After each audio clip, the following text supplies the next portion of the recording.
Eh, salut les kikis, comment que ça va? C'est Mani, c'est Garage 68. L'affreux, l'atroce, le terrible. Ça me fait bien sûr grand plaisir de faire l'unbox avec vous et Sébastien du Jouet Club de Sirens de ce Black Pirate MT. Et je l'ai acheté. Je l'ai acheté pour pouvoir faire les tests corrects de la machine. J'ai vu beaucoup trop de vidéos où clairement c'était de l'engin mis à disposition, gratuit, donné, offert. Et du coup, c'est pas super objectif. Hein. Je dis pas que c'est exagéré, mais pas super objectif. Aujourd'hui, nous allons prendre cette machine sur le banc un peu plus sévèrement à cause de son tarif. L'unbox c'est une chose, maintenant on va le placer par rapport à ses concurrents et ensuite on va contrôler certaines choses aussi ensemble, les choses à faire avant d'aller rouler avec ta machine. Tarif entre 350 et 440 euros selon les versions et les fournisseurs, les rebadgeurs, etc. Vous avez T2M qui badge ce véhicule. Il y a Red 4 Racing aux US. Red 4 n'est pas importé chez nous, ou alors tu peux l'avoir par Zombie Allemagne. Les tarifs, si on peut l'avoir, c'est vrai que chez Red 4 ils ont fait une super belle carreau à voir. Nous avons DF Racing en Allemagne qui a une version Truggy, mais je crois qu'ils ont aussi une version MT. J'ai été fort étonné de voir que cet engin est conseillé en 3S, puisque tous les autres sont des 4S. On a quand même un variateur de 100 ampères qui ressemble fortement à un variateur 4S. D'accord? Alors, les petits points négatifs de la machine, personnellement pour moi, on va revenir dessus, puisque là, en mettant le jus, vous allez voir, on en a trouvé 2-3 autres. Alors, je dis bien petits points négatifs. C'est pas vraiment des points négatifs, ce sont des choses à régler, à surveiller, machin. Alors, ça sera pas évident pour un débutant, pour lequel, comme je trouve, ces engins sont dédiés. On a une gamme de prix où on trouve du Arma 3S. Alors, certains vont te dire, comme pour le Red 4 ou la version DF, que oui, mais nous, on est en 4S. C'est vrai, tu es en 4S, mais tu vas pas plus vite que l'autre, au final. Après, c'est vrai que niveau autonomie et chauffe, comme je l'ai dit, 3660 2000 ou quelque chose KV avec ce moteur, c'est un meilleur choix dans un engin de cette taille-là que ce que fait Arma. Traxxas a aussi choisi le 3670 pour le Stampede, mais jusque-là, ils utilisaient souvent le petit 3652. Hein. Donc on est bien content depuis l'os et le Stampede qu'ils ont mis ce moteur là-dedans. Au moins dans la gamme MT, déjà, c'est pas mal. Donc j'ai pris cet engin pour pouvoir le comparer justement à la gamme Arma et Traxxas 3S.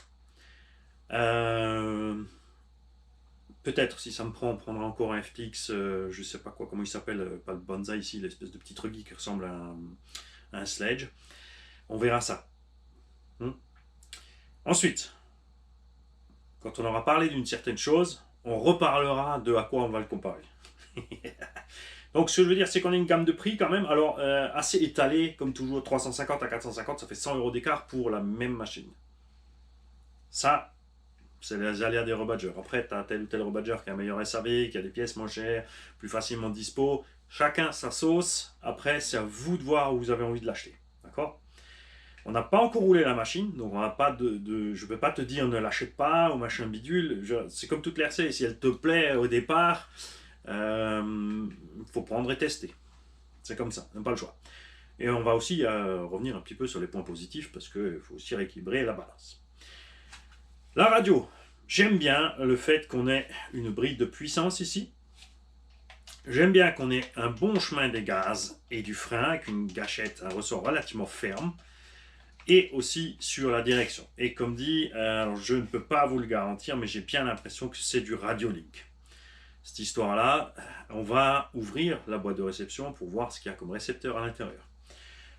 Petite précision aussi, on est ici sur la GoPro 7 dans l'atelier, je décide de me simplifier la vie, donc là pour l'instant j'ai posé la 7, elle est fixée dans l'atelier, on va faire quelques vidéos avec celle-là et vous me direz ce que ça donne niveau image et son. Hein, parce que c'est la plus simple, une grosse autonomie parce qu'elle est simple, etc., etc. En attendant que la Sony revienne, elle est sur le retour depuis 10 jours. Maintenant, hein, voir où c'est qu'elle va arriver et quand. Alors les points positifs. Perso, j'aime le look. J'aime le fait qu'ils aient mis les petites pastilles, même si ce sont des trucs tout simples, pour pas traverser la carreau. Contrairement à Coralie sur le Kagama 4. Retiens bien Kagama 4. et Valkyrie machin 4. Ils ont choisi de faire du noir mat parce qu'ils ont remarqué que ça marche chez les autres, donc ils ont fait aussi. N'oubliez pas que le mat c'est à l'extérieur, donc chaque rayure va devenir brillante. Le vernis mat va partir ici. C'est le mien, je peux faire ce que je veux. Tu peux le gratter. Et ça devient brillant en dessous. Pourquoi ça part avec l'ongle? Attention, ongle de mécanicien et sportif, c'est pas pareil.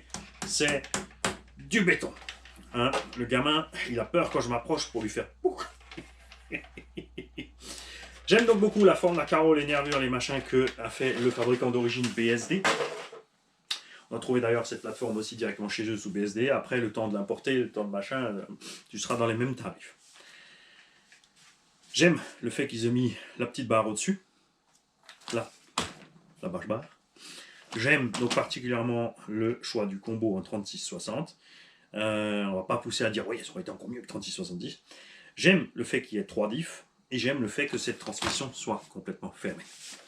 Il y a, c'est sûr, la barre en alu de transmission qui se promène au milieu, mais elle est en alu. Donc même si quelque chose se coince dedans, ça ne va pas spécialement couper la barre en deux, comme chez Arma, ça c'est une chose.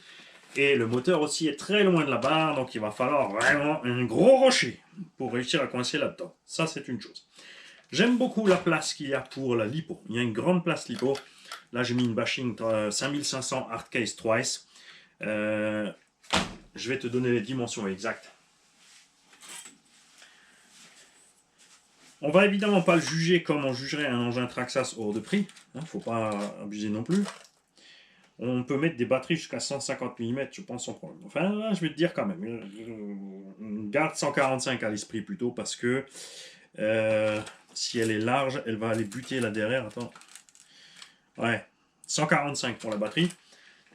Les standards en général sont entre 135 et 145, ça tombe bien. La hauteur, tu peux mettre ce que tu veux, puisque tu as des velcro. Et si tes velcro sont trop courts, tu peux toujours mettre des plus longs. Alors, si jamais tu veux, tu mets une batterie, je sais pas d'où tu la sors, mais qui est haute comme ça, c'est possible, ok? Il y a le réglage pour bien la caler. J'aime la répartition des masses à l'intérieur, assez en avant, ça c'est cool. Boîte radio, elle est planquée sous le vario. Et la question est, c'est vissé par en dessous.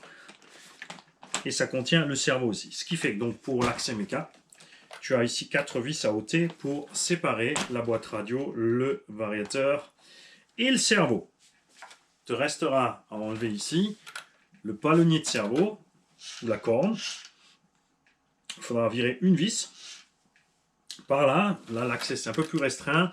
Je pense que quand on aura sorti ça, on pourra le lever et on pourra plus facilement accéder à la vis qui est là pour pouvoir poser tout ceci de côté. Pour le moteur, a priori à forcerie, il y aura 3 vis, une pour le cache au-dessus. S'il part bien séparément. Ça m'a pas l'air ça. Ça m'a pas l'air de partir séparément cette affaire. 2 vis ici, on pourra le tirer dehors, mais après comment on fait l'entre-dents si on ne voit pas clairement ce qui se passe en dessous. Là, ça va se compliquer un petit peu. Ça, c'est des choses qu'on fera si on va le démonter. Parce que là, je vais vous le dire. Comme c'est là, j'ai envie de vous le démonter, j'ai envie de faire l'accès méca. Mais si je fais ça, s'il nous arrive quelque chose sur le terrain, on dira, eh, mais bon, t'as démonté, on sait pas. Et même toi, si tu fais ça, tu veux dire, je suis sûr d'avoir mis toutes les vis, peut-être que tu en as oublié une quand même. N'est-ce pas? Donc, on va une fois le laisser entier pour faire les premiers essais. D'accord? Et on va arriver, avant les points de surprise, nous allons arriver aux petits points négatifs. D'accord? Les petits points négatifs, c'est pas très grand chose. La carreau, si tu descends ta suspension, tape, en fait, ici, sur la biellette de direction. Regarde bien, elle monte, donc c'est très simple, tout ce que tu as à faire, c'est si tu veux rouler avec une carreau basse, c'est faire 2 petites découpes dans la carreau. Je te déconseille fortement de laisser les biellettes taper sur la carreau parce que ce qui va se passer, c'est que tu vas arracher la carreau. Soit tu vas abîmer les ailes ou carrément au niveau des fixations des clips. On va donc monter cette affaire d'un cran. Si c'est possible. Attention, on va vérifier ça. On est déjà au max. Allô Houston. Les ennuis commencent. Alors, si je te découpe maintenant la carrosserie, quand je vais faire les essais, je pourrais pas te montrer où ça tape et de combien, et si vraiment c'est tellement grave que ce qu'on pense. Donc d'un côté, je suis tenté à l'essai, et de vérifier après le premier run ce qui se passe avec la carreau. D'un autre côté, ça serait embêtant quand même d'abîmer la carreau pour rien, vu que c'est quand même plutôt clair que ça tape en plein dedans. Tu vois, ça le sort carrément des trucs et la suspension n'est pas encore à fond. Regarde, si tu tombes sur une roue, il manque un sacré morceau. Alors, je vais découper. Alors, je pourrais découper un côté et pas l'autre. C'est vrai. On pourrait faire moite-moite. Mais ce serait dommage. Moi, je dis que c'est dommage de péter une carreau juste pour ça. Alors, ce qu'on va faire, on va se faire une petite trace ici. Tac. Et on va découper un petit peu plus de la carreau. Niveau look, ça sera peut-être pas terrible. Mais je préfère largement ça, comme dit, que de bousiller une carreau. Gratos. Pour rien. Alors, si elle me plaisait pas, ça serait pas le problème. Hein, on est bien d'accord. Si la carreau était moche, ça me dérangerait pas du tout. Voilà, là ça passe. On va faire la même de l'autre. Je vais peut-être me mettre plus près au niveau de la caméra pour que tu vois bien. Est-ce que j'ai l'écran là derrière? Bouge pas, je te rallume l'écran. Yes. Check ça, là. Regarde, je vais enlever mes doigts ici, que tu vois bien ce qui se passe. Hein, tu vois, ça lève bien la carreau. Donc on fait un petit cut.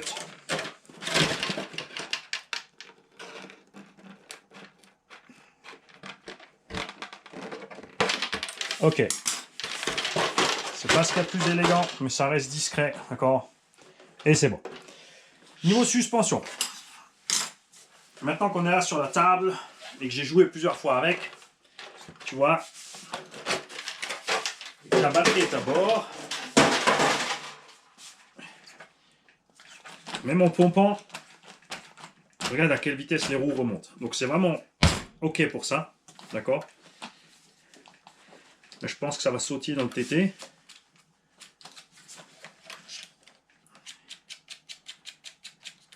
Oui, je sais, Bexente, toi aussi tu sautilles quand tu vois des TT.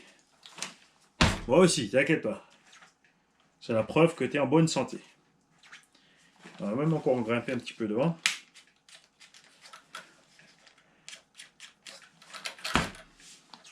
Ok. Deuxième point, c'est uniquement quand tu as mis ta machine en route que tu vas t'en rendre compte. Donc la radio s'allume là. On va allumer là. J'ai mis une 3S, donc 5500 bords. Le barretteur, on va voir s'il compte les bips. 1, 2, 3. D'accord? Et il valide. Et mon point négatif concerne la direction. Ce que je vous invite toujours à faire, souvenez-vous, c'est de vérifier quand vous allez à fond d'un côté et de l'autre, sans toucher les gaz. On va mettre le dual rate ici à moitié. Bon, petit souci technique aussi avec la GoPro 7. Elle nous a coupé au nez et t'as l'écran derrière qui clignotait. Bon, c'est peut-être les batteries. J'utilise là pour l'instant les vieilles batteries, je ne l'ai pas branché en direct, c'est peut-être pour ça. Je disais donc, nous en étions à la direction. La direction. Je remets en route parce que j'ai vite coupé pour voir où ça avait bugué, évidemment. Je rappelle que tu ne fais pas ce que vient de faire Mani, c'est tu allumes d'abord la radio, ensuite la voiture. Je croyais que j'avais laissé allumer, mais non, pas bien. Aïe mais, oh, il va pas se mettre aussi, lui. Bien. La direction, donc, le trim à 0. C'est dur à voir pour vous, peut-être, quand le véhicule est comme ça, pour une raison très simple. C'est que quand la suspension est relâchée, on a pas mal d'ouverture et de carrossage, d'accord?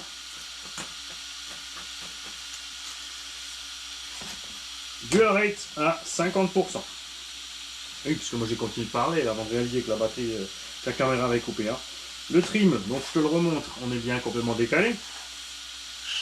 On tourne presque pas à gauche. Mais on arrive bien à fond à droite. Tu entends même le clac de la pièce ici, le palonnier de direction. Ça sera peut-être plus simple, je te le montre là. Regarde le palonnier ici. Là, celui-là, regarde bien. Il tape dans la chape. Hein. Alors que de l'autre côté, on est encore à 5-6 mm facile. Alors on va augmenter doucement le dual rate jusqu'à arriver à fond là-bas.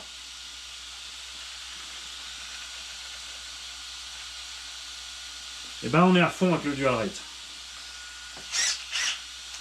Et regarde, là tu entends aussi le clock. Donc on pourrait diminuer un tout petit peu. Voilà. Et maintenant le problème évidemment c'est que de l'autre sens, on arrive en butée maintenant. Et on fait forcer le cerveau et sauf cerveau. Tu vois où je veux en venir? Ça, c'est quelque chose qui doit être remonté à T2M. Parce que pour moi, c'est à eux de contrôler le produit qu'ils vendent. Ils ont acheté ce produit chez BSD Racing, ils ont fait leur packaging, leur petit truc à eux, leur petit modif à eux. Ils ont fait 3S au lieu de 4S, ce genre de choses. Et, sorti du carton, tu vois, il y a quelque chose qui ne fonctionne pas de façon optimale. C'est pas que ça ne fonctionne pas. Le fait est aussi que tous les gens qui l'ont acheté n'ont eu aucun souci de cerveau parce qu'il est assez costaud, ça ne les a pas dérangés. Ce qui va se passer à long terme, c'est que le sauve-cerveau va toujours décranter, décranter, décranter, il va s'user plus vite. Et comme dit, tu fais quand même forcer le cerveau. Mais ça passe. Le truc, c'est que ça passe si c'est une voiture pas chère d'entrée de gamme. Au tarif où c'est vendu par T2M, nous ne sommes plus dans le bas de gamme, entrée de gamme. On est au milieu supérieur du panier quand même. Au tarif où c'est vendu, tu peux avoir du Armac 3S. Nouvelle génération. Lui aussi dans le 3S. On sait que les plastiques Arma sont d'enfer, les pneumatiques sont d'enfer, la carrosserie solide, on a maintenant le clips, le machin, le bidule. On est un petit peu à poil sous-motorisé côté chauffe, ce que lui n'a pas. Mais donc au même tarif, moi je vais me diriger plutôt vers le Arma Big Rock, d'accord? Tu vois ce que je vais te dire. En 3S, parce qu'on est sur la gamme 3S. Autre petite chose que j'ai constatée ensuite, c'est que, souvenez-vous, nous avons vérifié sur les diffs, ça me va, le remplissage des diffs, tout ça c'est ok. D'accord? Je vais te remettre en route, 1, 2, 3. Et maintenant nous allons voir ce que ça donne au gaz.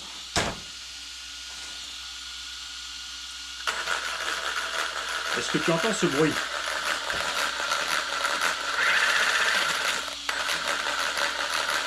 Ça, c'est un entredent quelque part qui n'est pas ok. C'est pas la mort non plus, ce sont des aciers pressés à froid, relativement tendres au niveau du mélange. On a eu cette même blague sur toute une série de Traxxas Max.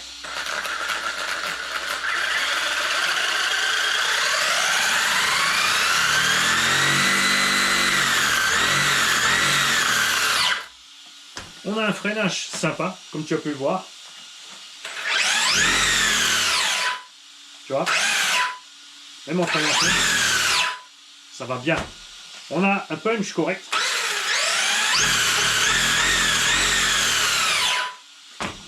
Tout ça, ça passe cool. Donc, je vous invite à vérifier votre direction. Là, on va pas le toucher. Parce que si je touche, après on va me dire, oui, mais bon, t'as touché.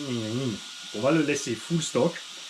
Et on le touchera à l'occasion si après l'essai, je veux faire des modifications au niveau des huiles de diff. Parce que finalement, je vais peut-être me dire que ce ne sera pas assez. Pour les suspensions, vous me connaissez, c'est clair que je vais l'assouplir. Je sais très bien qu'ils ont fait ça pour cette raison-là. Comme je vous l'ai dit, ça atterrit propre. Mais pour moi, ça sera un peu trop ferme dans le tout-terrain. Ça va sautiller en perte de motricité. Alors, attention, comme on a des pneus très tendres, comme tu peux le voir, ils sont hyper tendres. Ce sera peut-être pas tellement visible parce que ça va être le pneumatique qui va compenser ça. Ça sera peut-être le pneumatique qui va compenser cette différence et que finalement, on sera bien avec cette suspecte et on va la laisser là. Ce qu'on mettra à l'épreuve, bien sûr, aussi, ce sont les cardans CVD plastiques, voir ce qu'ils valent par rapport aux concurrents. D'accord?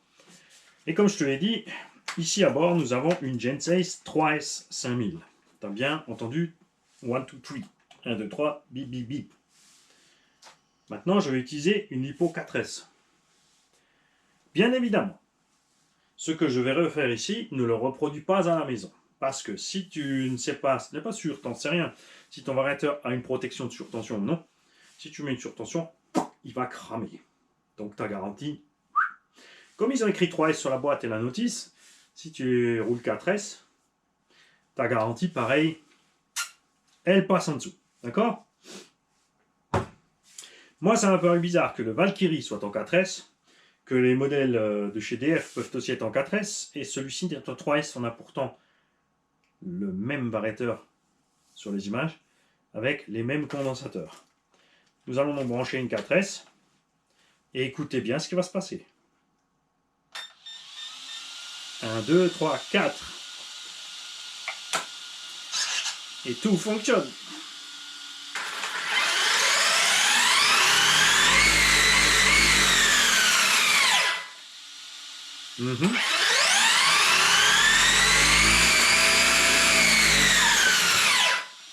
Là, j'étais à fond en 4S.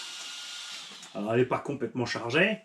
Il y a un petit peu de réserve en plus quand elle sera chargée, mais quand même. Tu vois un petit peu? Je vais faire le tour de la caméra, voir ce qui se passe là quand même, parce que j'ai pas envie de recommencer 15 fois la vidéo, mais j'aimerais bien que ça fonctionne avec cette GoPro 7. Alors, c'est peut-être dû à la batterie qui était à bord, que ça a fait chauffer et que l'écran a eu un bug. Bien. Je récapitule depuis le début. On a augmenté un petit peu le tarage devant, je te conseille aussi de le faire une fois que la batterie est dedans. L'avant est trop tendre et ça reste en bas. Perso, j'ai choisi de découper la carreau, tu fais ce que tu veux.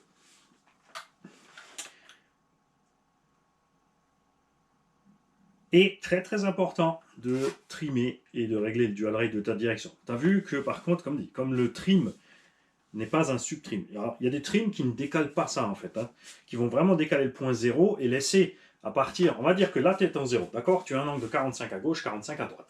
Tu as des trims comme celui-ci, quand tu vas trimer, on va faire simple, hein, si on a dit 45, là on trime 25% à droite, on se retrouve avec plus que 20% à droite, et on se retrouve avec tout le reste à gauche. Tu vois? On ramène vers le 0, et on a toujours les 45 de l'autre côté. Alors qu'il y a des trims, ou des subtrims qui sont faits pour ça, qui décalent le point 0. Ton point 0 est là, toi tu as besoin qu'il soit là, tu tournes ton point 0 ici, et tu auras toujours 45 à là et 45 à là en partant du point 0 que tu as créé en fait. Là, c'est pas le cas. Donc ça peut être réglé avec une autre radio, c'est dommage de changer une radio.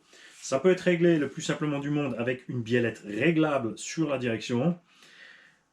Et si on démonte, nous irons voir comment ça se passe. Au niveau du démontage, si on peut décranter le palonnier de cerveau qui est d'ailleurs en plastique. On va le laisser une fois, le sauve-cerveau est relativement tendre, les pneus sont tendres. À mon avis, il n'y aura pas de mauvaise surprise. Un abonné nous a signalé, et ça c'est super, c'est vraiment ce que j'aime, ça fait 1 an qu'il a la machine, qu'il n'a eu aucun problème, sauf une jante qui a cassé.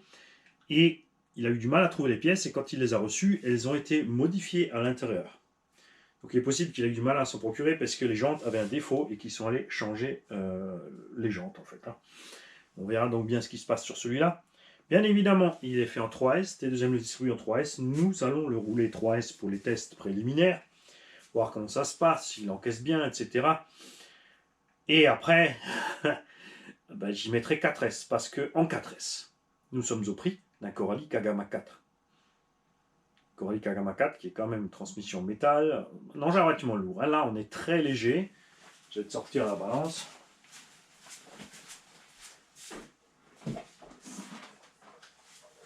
Un combo 4S qui va bien, c'est pas waouh. Pour quelqu'un d'habitué, c'est bien. C'est normal. Celui-là, je pense que, vu que son poids est plus petit, avec le bon choix moteur qu'ils ont fait, évidemment les pneus rentrent en compte, les pneus Coralie ne ballonnent pas, ils glissent, ceux-là ils ballonnent, ils vont avoir du grip. Donc en 3S, à mon avis, il aura déjà la patate de l'autre en 4, et en 4, ça va être wouhou.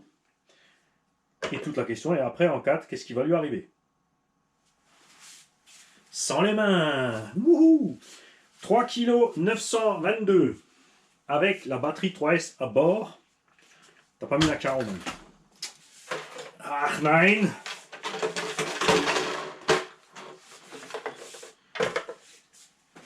4 kg. Donc on a le poids de la gamme Arma 3S avec le meilleur choix moteur. Donc on pourra le comparer par rapport à ça en 3S. Et ensuite Kagama avec le 4S. Nous verrons le FSR Flapjack, je crois qu'il s'appelle à la base, FS Racing. Chez FX, c'est le Wassish et je crois que c'est le Banzai. Et je ne sais pas si les autres sont en batch. Donc on va chercher d'autres engins dans ce goût-là, 3 et 4, pour naviguer sur les deux. On sait tous que le Stampede donc, a un moteur qui peut 4, mais le Varionic 3, la méca, elle tient 4 puisque c'est la même utilisée dans les autres en 4S. Enfin, dans le Viato maintenant, par exemple. Ce genre de choses. Je suis curieux de voir comment se comporter les plastiques. D'abord à utilisation normal, comme dit en 3S. C'est pas parce que c'est 3S que tu es obligé de rouler 3S, mais d'un autre côté, on peut le brider aussi. Hein. Évidemment, je ne vais pas le brider, je veux m'amuser. Parce qu'au départ, je ne comptais pas le prendre.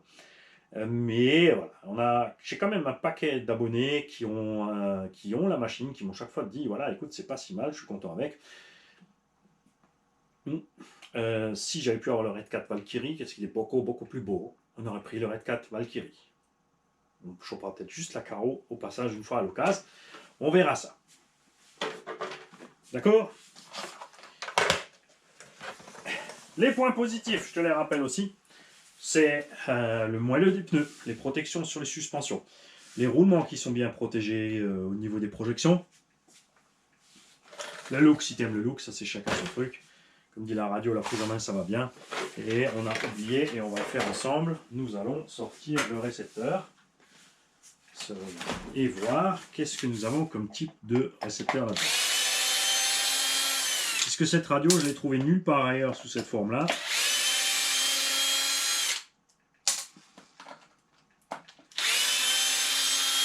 C'est vrai qu'on a sur le look carbone typique Radiolink, enfin Dumbo RC, mais cependant, et néanmoins,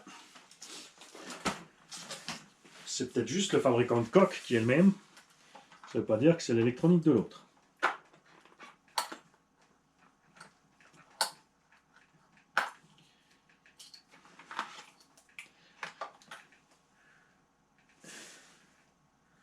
Alors, le récepteur est bien collé, on ne voit pas dessus, on va être obligé de le décoller de là. Alors, il y a une rainure, comme tu peux voir en bas, autour du boîtier, mais je vais te montrer. Tu vois qu'ici, on a la place pour un joint. Et en fait, il n'y a pas. Et la rainure, elle fait tout le bord. Le contour, c'est le contour extérieur. Et on n'a pas le petit contour interne. Et il n'y a pas de joint, parce que si tu mets le joint, ben, il va tomber dans le vide. Donc, vous ferez gaffe avec la flotte. Bon, de toute façon, hein, globalement, les choses à éviter avec une RC, on va pas se mentir, même si elle est prévue pour la flotte, plus tu évites la flotte, et mieux ça ira pour toi et elle. Alors, ouais, le récepteur ne ressemble absolument pas à du Dumbo. On n'a pas du tout le même bouton au niveau du recette. On a un petit plug pour le bin, donc c'est pas ça. On est bien sur autre chose. Ça me fait plus penser un petit peu à aux petites radios, comment elle s'appelait, la radio qu'a rebadgé Goul RC. Voilà, ça ressemble plutôt à ça. Mais en mieux au niveau de la radio.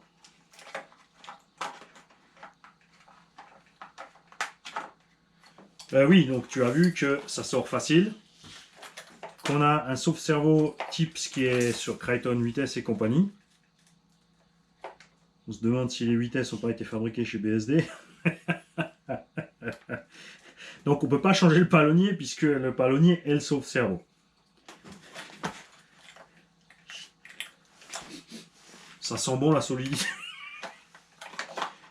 Bon, ça on verra en roulant évidemment.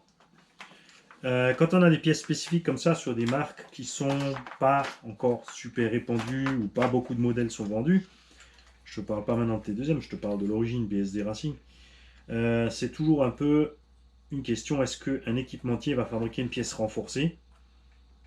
Tu vois? Est-ce que je vais réussir à adapter autre chose s'il y a un défaut sur une pièce? Mais ça, on verra en roulant. On a quand même 4 kg, ça m'étonne un petit peu. Je pensais qu'il était un peu plus léger que 4 kg.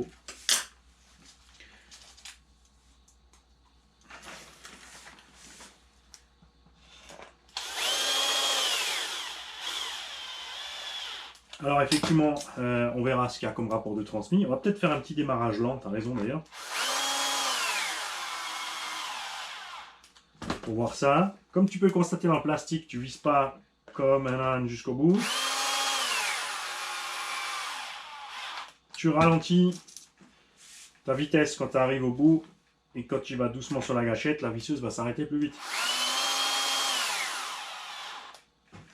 Et tu lâches à temps. Dès que tu sens le contact, tu sens de toute façon le twist de la force dans ta visseuse. Donc à ce moment, tu relâches. On va remettre en route rapidement pour vérifier cette histoire.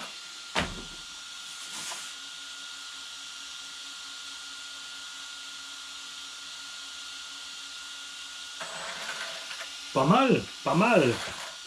Ça part sans cogging. Et tu peux partir assez lentement. Hein. Ouais, c'est pas mal.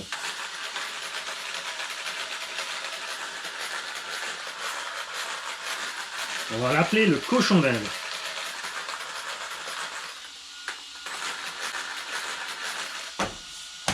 Bruit métallique très prononcé, mais que à bas régime. On verra ce qui se passe au bout de 2-3 runs, si ça s'est gommé, si c'est resté. Si entre-temps, il est nécessaire pour nous d'ouvrir, soit parce que, comme je l'ai dit, on veut changer des réglages, ou quelque chose ne nous plaît pas, ou tout simplement par curiosité scientifique, pour avoir l'accès méca de la machine. On ne peut pas tout avoir, hein. Je veux dire, c'est des machines d'entrée de gamme, tu ne peux pas leur demander d'avoir une technique d'accès rapide style les grandes marques. Ouais, quand même. C'est pas pour ça que ça va être compliqué à démonter. Mais c'est vrai que quand tu es dans une construction que tu connais pas, des fois tu te dis c'est compliqué parce que bah, justement tu connais pas et au fur et à mesure que tu vas enlever les vis, tu vas te rendre compte que en fait ça va bien. Hein? Je serais quand même curieux de savoir à peu près la taille des diffs qu'il y a là-dedans parce que évidemment ils n'ont pas mis ceux de la version 1/6, hein. Ça c'est sûr. Mais ça on verra que après. Comme dit, je veux pas démonter et après on me dit s'il y a quelque chose qui explose dans la transmise, parce que pour ça je veux le tester stock, pour voir s'il y a quelque chose qui coince dans la transmise, les dents, les pignons d'attaque, tout ça. Mais je suis confiant, comme je le répète, on a plusieurs abos qui ont déjà cette base et qui m'ont dit écoute ça passe bien. Donc laissons-nous surprendre, n'est-ce pas? C'est tout ce que j'avais à vous dire pour aujourd'hui. Je ne vais pas te récapituler le récapitulatif, c'est dans la vidéo. Tu n'oublies pas de passer voir les playlists, le coin du débutant et le coin du dépanneur. Si tu te lances dans le projet RC et que tu n'y connais rien, d'accord, ça va t'aider. C'est des vidéos simples, avec des bases simples. Certaines sont un peu plus anciennes, regarde-les quand même. Le son va peut-être pas te plaire, ni l'image, mais l'explication est bonne. Autre point positif qu'on avait déjà énoncé dans le magasin aussi, c'est qu'ils ont mis partout des vis de 4 mm. Ils n'ont pas fait comme Kagama 4S, une petite vis de 3 ici là-haut. Hein. Mine de rien, voilà. Je vous souhaite à tous une belle journée et je vous dis à très vite. Salut les gars.